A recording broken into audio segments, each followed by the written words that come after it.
कई वर्षों पहले मगध जनपद नामक एक नगर हुआ करता था। उसी के पास एक घना जंगल था जहाँ हजार हिरणों का समूह रहा करता था। हिरणों के राजा के दो पुत्र थे, जिनमें से एक का नाम लखन और दूसरे का काला था। जब राजा बहुत बूढ़ा हो गया तो उसने अपने दोनों बेटों को उत्तराधिकारी घोषित कर दिया। दोनों के हिस्से में 500 हिरण आए। लखन और काला के उत्तराधिकारी बनने के कुछ ही दिन बाद मगधवासियों के लिए खेतों में लगी फसल काटने का समय आ गया था। इसलिए किसानों ने फसल को जंगली जानवरों से बचाने के लिए खेतों के पास कई तरह के उपकरण लगा दिए, साथ ही खाइयों का निर्माण करने लगे।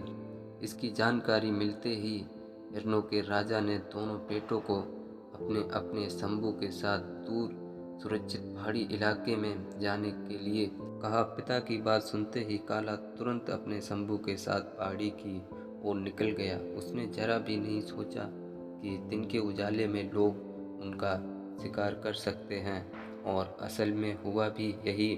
रास्ते में कई हिरण शिकारियों का शिकार बन गए। वही लकड़ बुद्धिमान मृग था, इसलिए उसने अपने साथियों के साथ रात के अंधेरे में पहाड़ी की ओर निकलने का फैसला किया और सभी सुरक्षित पहाड़ी तक पहुंच गए। कुछ महीने बाद जब फसल कट गई तब लखन और काला वापस जंगल लौट आए। दोनों शंभू के साथ वापस लौटे तो उनके पिता ने देखा कि लखन के शंभू के सारे मृग साथ हैं और काला के शंभू के हिरणों की संख्या कम थी। जिसके बाद सभी को लखन की बुद्धिमत्ता के बारे में पता चला, जिसकी सभी ने प्रशंसा की।